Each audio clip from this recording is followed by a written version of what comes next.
కొన్ని కథలు వినగానే మనల్ని ఆశ్చర్యపరుస్తాయి. కొన్ని ఆలయాలు చూడగానే భక్తి నిండిపోతుంది. కానీ ఒక దేవాలయం మాత్రం మనసు లోతుల్లో ప్రశ్నలను రేకెత్తిస్తుంది. అది సాధారణ స్థలం కాదు. అద్భుతాలకు చిరునామా. రక్తం కారిన రాయి నుంచి ఆవిర్భవించిన స్వయంభూ గణపతి. అబద్ధం చెప్పిన వారిని శిక్షించి, నిజాయితీగా ఉన్నవారిని అనుగ్రహించి, అలాంటి మహిమామూర్తి నివాసమే కాణిపాక శ్రీ వరసిద్ధి వినాయక స్వామి దేవస్థానం. ఈ దేవాలయం ఆంధ్రప్రదేశ్ రాష్ట్రంలోని చిత్తూరు జిల్లాలో ప్రశాంతమైన వాతావరణంలో కొలువై ఉన్న పుణ్యక్షేత్రం. తిరుపతికి సుమారు 68 కిలోమీటర్ల దూరంలో, చిత్తూరు పట్టణానికి 11 కిలోమీటర్ల దూరంలో ఉన్న ఈ క్షేత్రం సత్యానికి, ధర్మానికి మారుపేరుగా నిలిచిన వరసిద్ధి వినాయక స్వామి నిలయం. దేశంలోని వినాయకుని ఆలయాల్లో ఇది ఎంతో ప్రసిద్ధి చెందింది.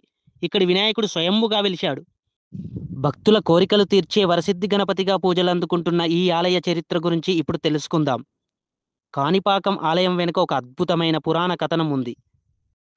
ప్రస్తుతం ఈ ఆలయం ఉన్న ప్రాంతంలో పూర్వం పుట్టుకతోనే గుడ్డి, మూగ, చెవుడు, అంగవైకల్యం కలిగిన ముగ్గురు అన్నదమ్ముళ్ళు ఉండేవారు. వ్యవసాయమే వారి జీవనాధారం. తమ పొలానికి నీరు తోడటానికి నూతిని ఉపయోగించేవారు, అంటే బావిని. ఆ బావి ద్వారా నీటిని తోడుకొని వ్యవసాయం చేసుకునేవారు. కానీ ఒకసారి తీవ్ర వర్షాభావం, అంటే కరువు ఏర్పడింది ఆ ప్రాంతంలో. బావిలో నీరు అడుగంటిపోయింది. దాంతో ముగ్గురిలో ఒకరు బావిలో దిగి మరింత లోతు తవ్వడం ప్రారంభించారు. అలా తవ్వుతుండగా గడ్డపార ఒక నల్లని రాయి లాంటి వస్తువుకు తగిలింది. ఆ రాయి నుంచి రక్తం కారడం మొదలైంది. చూస్తుండగానే బావిలోని నీరు మొత్తం రక్తం రంగులో మారిపోయింది. ఈ అద్భుతం జరిగిన కొన్ని క్షణాల్లోనే ఆ రక్తం ఆ ముగ్గురి అన్నదమ్ముళ్ళ మీద పడడం వల్ల, వారు అంగవైకల్యంతో ఉన్నారు కదా, సో ఆ వారి అంగవైకల్యం అనేది పూర్తిగా తొలగిపోతుంది. అంటే పరిపూర్ణ ఆరోగ్యవంతులుగా మారుతారు. గుడ్డివాడికి దృష్టి వస్తుంది, మూగవాడికి మాట వచ్చింది, చెవిటివాడికి చెవులు వినబడడం ప్రారంభమయ్యింది. ఈ విషయం చుట్టుపక్కల గ్రామస్తులకు తెలియడంతో వారు ఆశ్చర్యంతో ఆ బావి వద్దకు తండోపతండాలుగా చేరుకున్నారు. మరింత లోతుగా తవ్వాలని ప్రయత్నించారు. ఆ పొంగుతున్న నీటి మధ్యలోంచి వినాయక స్వామి వారి స్వయంభూ విగ్రహం ఆవిర్భవించింది. దానికి కాణిపాకం అనే పేరు పెట్టారు. ఆ పేరు పెట్టడం వెనకాల కూడా ఒక కథ ఉంది.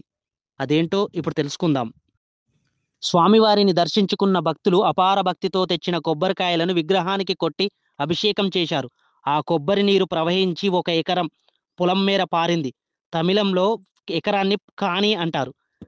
అలాగే ప్రవహించడాన్ని పాకం అంటారు. ఈ విధంగా కాణిపాకం అనే పేరు పెట్టడం జరిగింది.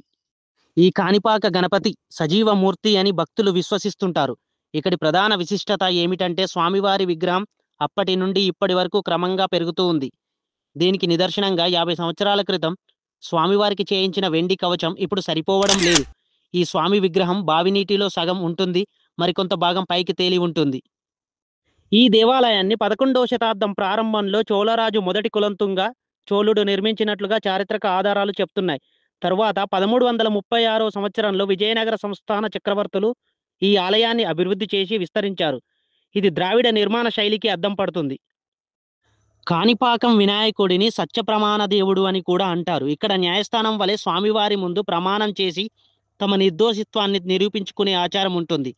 ఎవరైనా తప్పు చేసి స్వామివారి ముందు అసత్య ప్రమాణం చేస్తే వారిని ఆ స్వామి శిక్షిస్తాడు అని భక్తుల ప్రగాఢ నమ్మకం. అందుకే అక్కడ చాలా సమస్యలు మరియు వివాదాలు ఇక్కడ ప్రమాణంతో పరిష్కరించబడతాయి.